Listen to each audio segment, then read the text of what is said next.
반갑습니다. 반도체 오빠 차례장입니다. 이제 또 저녁 시간이 다가와요. 하여튼 여러분 저녁 맛있게 드시고 토요일은 차례장과 함께 즐거운 시간이 되었으면 좋겠습니다.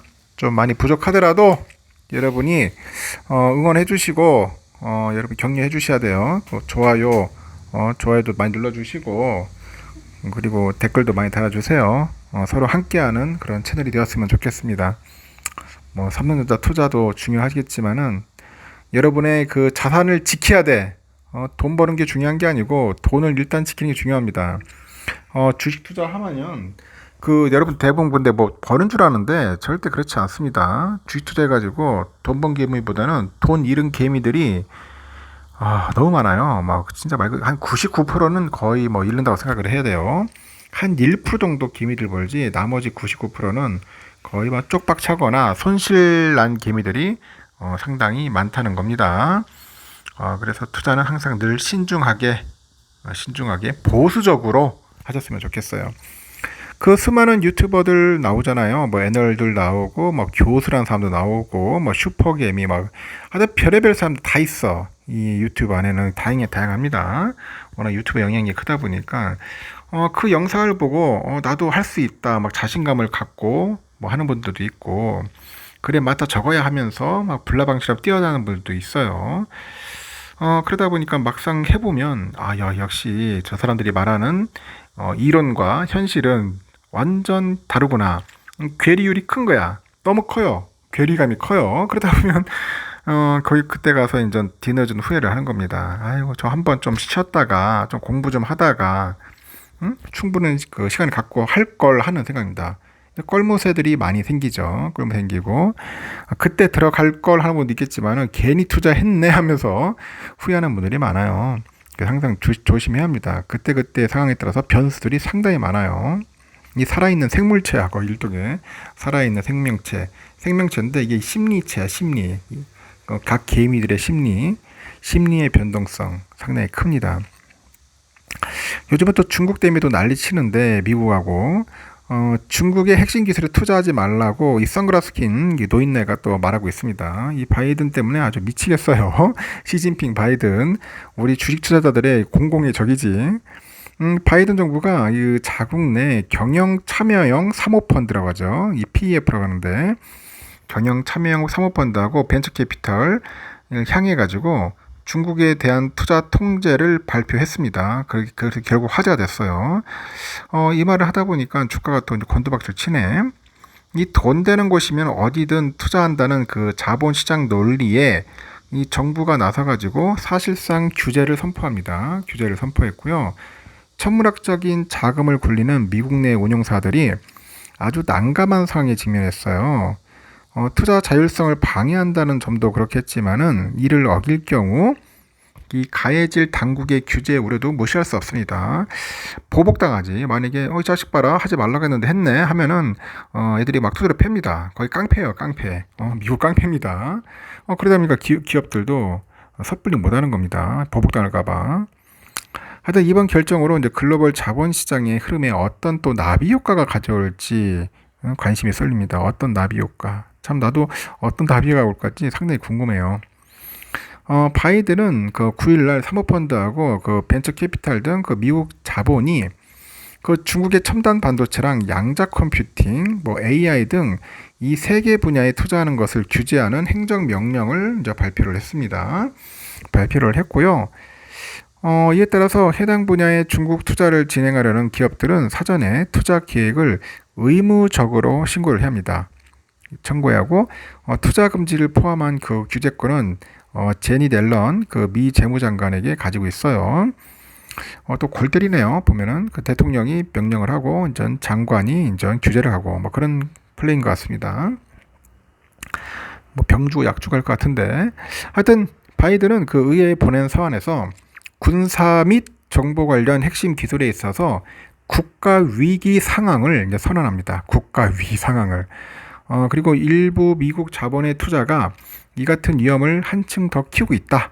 강조를 하고 또 바이든 정부는 업계의 의견을 청취한 뒤 세부 시행 규칙을 또 별도 알릴 방침이라고 이제 덧붙였습니다.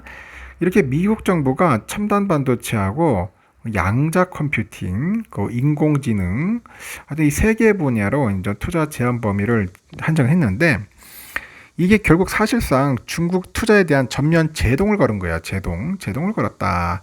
그러니까 중국 투자하지 말라는 거죠.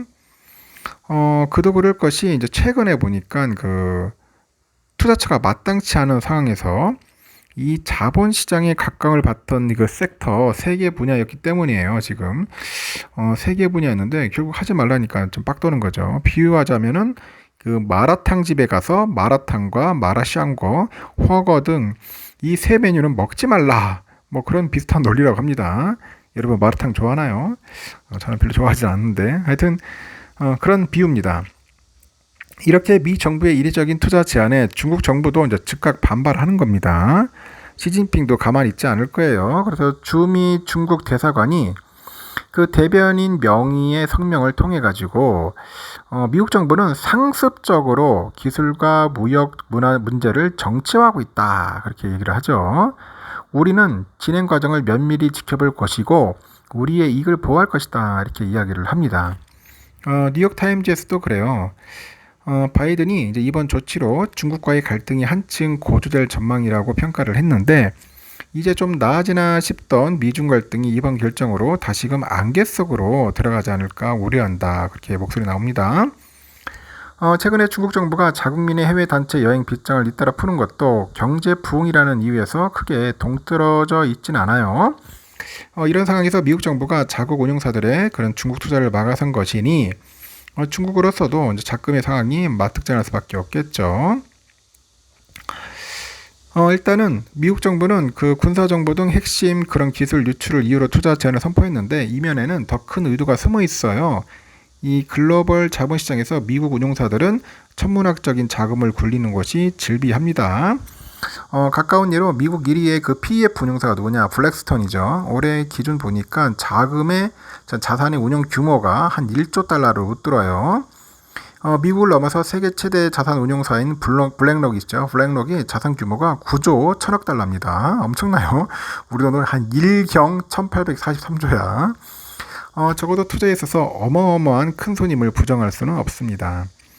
중국 정부도 이런 큰 손들이 투자를 부르짖고 있어요.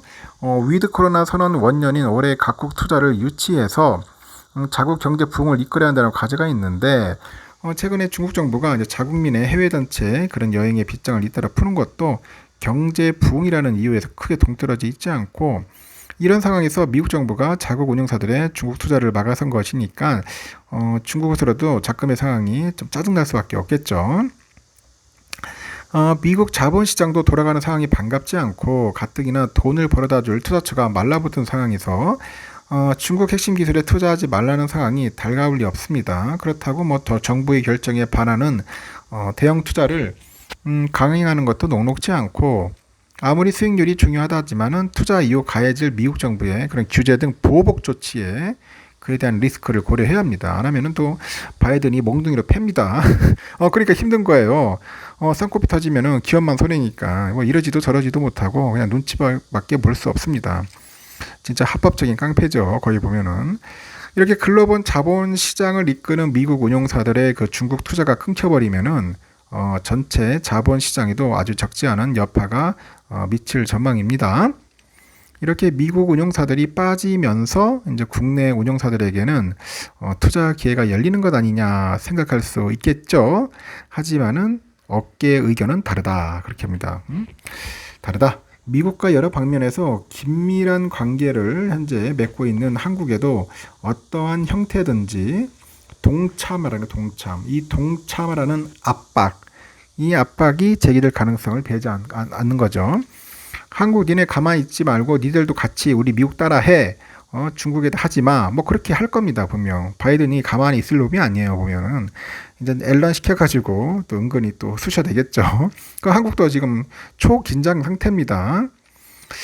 그래서 이제 같은 맥락에서 이제 한국은 물론이고 뭐 일본, 뭐 동남아시아 동참을 간접적으로 강요하는 상황에 놓여 있어요. 지금 보니까 중국을 자본시장에서 고립시켜가지고 그런 압박하겠다는 의도로 읽히는데 투자 유치가 시급한 중국 정부가 또 어떤 대책을 또 내놓느냐가 이제 관건인 것 같습니다. 향후 우리 진핑이 아저씨가 또 어떤 모습으로 어떤 대응처 나설지 상당히 궁금해집니다. 진짜 미중 갈등 흥미진진하네요. 그 상황을 한번 잘 참고해서 보셨으면 좋겠습니다. 여기까지 하겠습니다.